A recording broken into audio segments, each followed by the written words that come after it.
چلیے جی. السلام علیکم حضرت. وعلیکم السلام. انسان کائنات کی سرحدوں کو پار نہیں کر سکتا، کیونکہ اگر پار کرنے کی کوشش کرے گا تو اس پر آگ اور پگھلا ہوا تانبا ان پر برسے گا.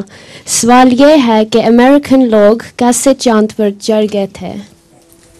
چاند جو ہے یہ نزدیک ہے بالکل، یہ تو زمین کی سرحد پر ہے، مگر اللہ تعالیٰ نے جو قرآن کریم میں فرمایا ہے اقطار السماوات والارض، اس میں ساری کائنات کی جو ہے نا حجم، اس کو پار نہیں کر سکتا ہے، اور وہ اربوں سال کا فاصلہ ہے نوری سالوں کا.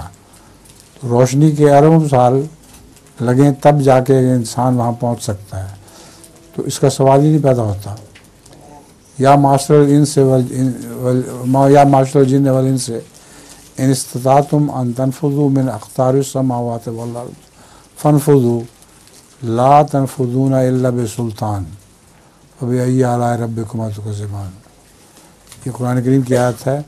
اس کا مطلب ہے اگر تم زمین و آسمان کی اقطار سے نکلنے کی کوشش کرو گے تو تم کبھی نہیں نکل سکو گے مگر سلطان کے ذریعے. سلطان کا مطلب ہے دلائل کے ذریعے. بس جو ساری کائنات کی خبریں سائنسدان لاتے ہیں وہ خود جا کے نہیں دیکھتے، وہ استدلال کرتے ہیں، اور بہت سی چیزوں کے استدلال کر کے وہ اندازہ کرتے ہیں کہ وہاں کیا ہو رہا ہوگا. ٹھیک ہے، تھینک یو. ٹھیک ہے. لطیفہ کیا آپ کا؟ میرے پاس نہیں. کوئی نظم بھی ہے؟ نہیں، میری نظم. سوری. مریم کہاں ہے آج؟ وہ اس کو سوال نہیں تھا میرا خیال. اچھا.